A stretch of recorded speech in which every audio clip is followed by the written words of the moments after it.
Welcome to How You Livin', a transformative podcast featuring best-selling author, inspirational speaker, and minister, Dr. Rick Rigsby. And now, Dr. Rick.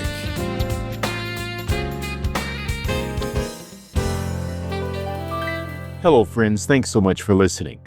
I want to continue our discussion on developing genuine leadership. Genuine leadership is something I define as one who displays influential behavior, the kind of behavior that motivates and inspires others to improve their lives. Growing our influence, I believe this is the foundation for effective leadership. It was author John Maxwell who said it best: leadership is influence, nothing more and nothing less. I believe that leadership is so profound when it is based on a foundation of influence that I have often said influence becomes the trademark of leadership. Our level of influence determines the power of our impact. No influence, no impact. At best, all you can offer folks that are following you is a watered-down version of leadership, something I refer to as impressionistic leadership. Impressionistic leadership, it fits really well. It fits like a glove in our shallow, superficial culture, where being entertained is valued more than learning, where being heard is more important than listening, where looking good is more important than being good. This isn't genuine leadership. This is not authentic leadership. This is not impactful leadership. You may look good and you may sound presentable, but how many people are actually inspired by artificial additives? This is why, friends, it's important to construct a solid, robust, common sense approach to the kind of leadership that makes a difference. Several bricks constitute the foundation for genuine leadership. Let's review, and then I'll introduce a third brick at the conclusion of this episode. First, the very first foundational brick is growth. Growing every single day, making a commitment, a choice to grow every day. Friends, if we're not growing, we're not remaining stagnant, we're going backwards. If we're not growing, we're retarding. John Wooden said it best. You remember John Wooden, the great basketball coach at UCLA. He would tell his players, live today as though you're going to die tomorrow, and learn today as if you'll live forever. Have you ever had a boss or a supervisor who was not growing? Oh, what an experience. You don't want to be that person. They're the ones who know everything. You can't tell them anything. Your suggestions are often met with skepticism. These are the kinds of folks who've been around the world 3 times and talked to everybody twice. There seems to be a real positive correlation, I believe, between a leader who is resistant to growth and a leader who is perceived as ineffective and uninspiring. A few characteristics. These types of leaders function out of their feelings. In other words, they function out of fear. Most often, they function out of insecurity. Why? Because they're always in a posture of being threatened. They're threatened by innovation, threatened by new practices, threatened by new processes and procedures. They're threatened by different approaches or new approaches or different ideas that might lead to someone knowing more about a subject than they do. These folks function out of insecurity. Second, they have a know-it-all attitude. Nothing hinders innovation like a leader who refuses to learn. Nothing stops forward progress like a leader who claims to know everything. These are the folks who simply and unwittingly maintain the status quo. That's what they're all about. Protecting their interests, maintaining the existing requirements. As a result, these leaders offer at the very best a marginalized effort, an effort of average. The rally cry every day from a leader like this, just get the job done. Uninspiring. You know what? Back to John Wooden, who would remind his players, it's what you learn after you know it all that counts. Leaders who are resistant to growth function out of insecurity, have know-it-all attitudes, and third, it's all about getting the credit. Oh, do you know a leader like this? It's not about celebrating group success. It's about, what did I do? What did I accomplish? So-called leaders place individualism over team greatness. The entire team suffers because the motive of the leader is misplaced. Charlie Munger, Warren Buffett's longtime associate at Berkshire Hathaway, once stated, "Show me the incentive and I'll show you the results." A leader who is addicted to the response, a leader who believes his or her own press, is dangerously ineffective and alarmingly uninspiring. I want to tell you a quick story. Years ago, perhaps 25 years ago, I was asked to speak at one of the greatest theological seminaries in all the world. I still to this day don't know why they asked me to speak. It's Dallas Theological Seminary. Now, I wasn't going to be just talking to undergraduates and master's students and PhD candidates. I was talking to a world-class faculty. You talk about intimidating. I'm talking about professors like Dwight Pentecost and Charles Ryrie. I'm talking about the authors of study Bibles and commentaries. I'm talking about the great Professor Howard Hendricks. All these folks are heavyweights, and to put it mildly, I was obsessively nervous to the point that I remember mentioning that to my mentor, Dwight Edwards. And he said, "Rick, I just want to remind you of something. When you are obsessively nervous, it's an indication that you're making it all about you." That was great advice. Anyway, I go to the chapel service at Dallas Theological Seminary. I speak, and all I want to do is have lunch with this professor that I highly esteem, Professor Howard Hendricks. At this point, Prof. Howard, as he was affectionately known, is in the advanced stages of a devastating disease that would take his life. And he agreed to meet me in the courtyard for lunch, a brown bag paper lunch, an hour that literally changed my life. We had a wonderful conversation, and then it turned serious. Prof. Howard looked at me and he said, "You know, Richie," he didn't call me Rick or Ricky, he called me Richie. He goes, "You know, Richie, you wowed them in chapel service this morning." Friends, I really didn't wow them, but Prof. Howard said, "You wowed them in chapel service this morning." I said, "Thank you, Prof. I appreciate that." He says, "You know what, Richie? We got donors coming to campus later today, and I will wow them." He said, "Richie, do you know what the problem is with men and women like me and you?" I said, "What, Prof. Howard?" He said, "At some point, we'll start to believe our own press." Translation: at some point, we'll stop growing. At some point, we'll develop this know-it-all mindset. At some point, we will become resistant to change, which means we'll be resistant to growth, which means we will not be effective. The characteristics of a leader who refuses to grow: they function out of their feelings, primarily insecurity. They function with a know-it-all attitude. They're not so much worried about the team, but by their individual successes, and most of all, who gets the glory, who gets the credit. Therefore, a commitment to growing each and every day represents the first foundational brick on which to build genuine leadership. The second foundation piece to genuine leadership: preparation. I'm a graduate of my dad's leadership academy. That's right. That third grade dropout, the wisest man I've ever met in my life. His instructors: issues, obstacles, problems, situations, observation, reading, experiences, all with a teachable spirit. In an earlier episode, I shared how my father taught me about the power of preparation. He traveled the world for his job. He was a cook on a training ship, and every year the cadets at this university, they were required to take a cruise January through March. Every single year, they'd have to go on a 3-month voyage to get them seaworthy.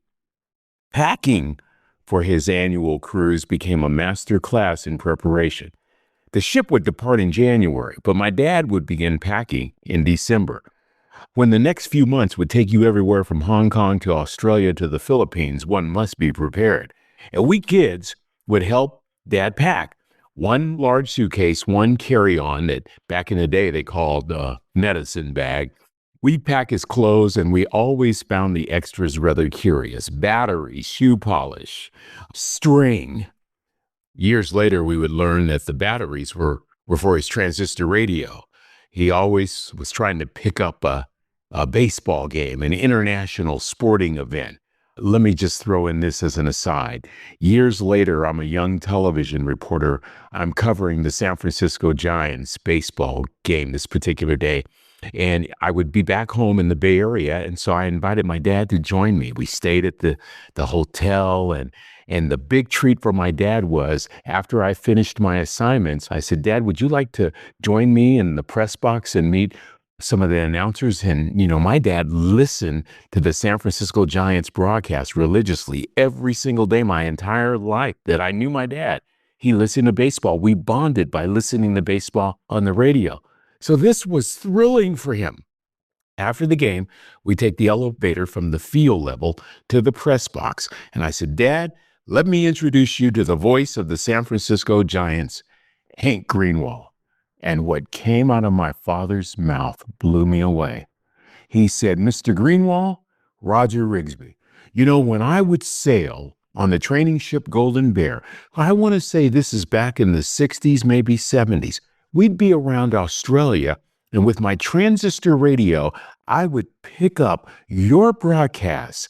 He goes, Mr. Rigsby, you're absolutely right. I used to broadcast Australian baseball in the International League. So, suffice to say, the batteries for that transistor radio, they were a very important part of my dad's packing. But what about the shoe polish? Well, my father would shine shoes on board. He would shine his shoes, obviously, but he would shine shoes for anyone, and he'd make 25 cents a pair. Years later, we discovered that Dad's earnings from shining shoes was how we got all those souvenirs from all those exotic ports of call. Well, what about the string? Why would you pack string, Dad? Well, the string was used to gift wrap all those presents that we got. Listen to this, y'all. My dad would meticulously place, let's say, the conga drums or the wood-carved boat in a box. And he would use the newspapers that he read from ports like Panama or Rio de Janeiro. He'd use the newspapers and he'd wrap the boxes with these newspapers. And then he'd take the string and secure the package. Opening the box was often just as exciting as receiving the gift. Looking back, the way my father perfectly packed our gifts, as if packing diamonds or rubies, was a master class in and of itself. The object lesson? Ricky, how you do anything is how you do everything. I cannot tell you how profoundly valuable that is to me today. But why? Why did it take my dad a month to pack? It didn't take him a month. He intentionally used that time to purposely prepare for every single scenario he could imagine. The lesson? Son, you'd rather have it and not need it than need it and not have it. I want to tell you, if your transistor radio runs out of power between Fiji and the Hawaiian Islands and you don't have extra batteries, you ain't listening to nothing but the waves. My father's leadership class did not include a module on luck.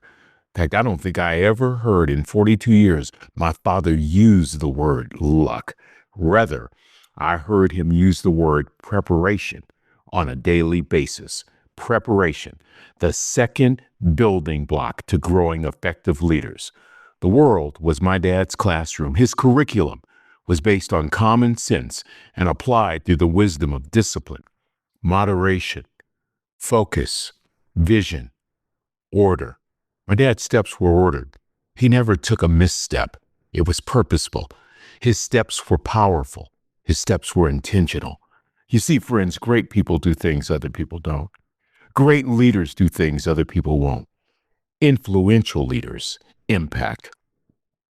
My father learned by reading and listening and experiencing. His teachers, as I mentioned, were situations and circumstances and issues and problems and challenges, all compelling him to grow daily and causing him to prepare constantly. He ordered his steps through discipline and moderation and focus and vision. That was very, very important to him, which leads me to the third building block that establishes the foundation for genuine leadership. It's disrupting your own thinking. Disrupting thinking. Disrupting existing patterns and paradigms. Disrupting the way that you traditionally go through the day. The way you traditionally approach your day. I want you right now to think about what your routine is every day and how you approach it. Now, if you're on top of your game, if you're functioning at the highest level that you know you can, no reason to change. But I would dare say 99.9% of us are not. My dad challenged himself to disrupt his own paradigms and his own patterns of thinking and his own patterns of doing.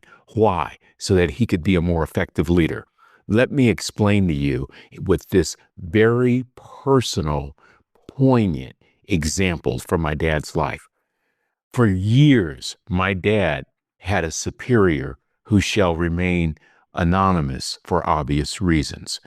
The staff always talked about this superior, their boss, who, according to other staff members, had it out for every single employee. They said that the boss was just an evil man. Now, I heard this from my dad's coworkers. I never heard my dad mention that one time, though I'm sure my father was subject to the rude treatment of this man. My father never mentioned it. Decades later, after this gentleman had passed, after my father had retired, and when I was at an age of understanding, I brought this subject up. I mentioned this man by name to my father, who told me, son, in order to survive, in order to keep growing, I had to change my thinking. It wasn't about changing him. I had to change my thinking about how I thought about my boss. I chose to treat him with kindness and respect, regardless of how he treated me. My dad changed his thinking. He befriended the superior, never spoke a negative word about the man in our presence. In fact, our father told us to affectionately refer to this man as Uncle So-and-so, and we did his entire time at Cal Maritime. I learned so much from that one conversation with my father. The biggest lesson, you're probably not going to change another person, but you can change yourself. And it begins with disrupting your own thinking. Let me give you another example quickly of disruptive thinking. For years, I had poor eating and exercise habits. I ate whatever I wanted, whenever I wanted, and however much I wanted, while living a very inactive, sedentary lifestyle. I weighed over 300 pounds. I was always tired. I was always out of breath.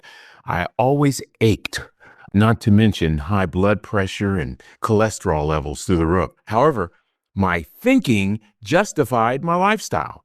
Though morbidly obese, the medical term for being fat, I hid behind tailored suits. A busy schedule convinced me that I was valued and needed and thus okay.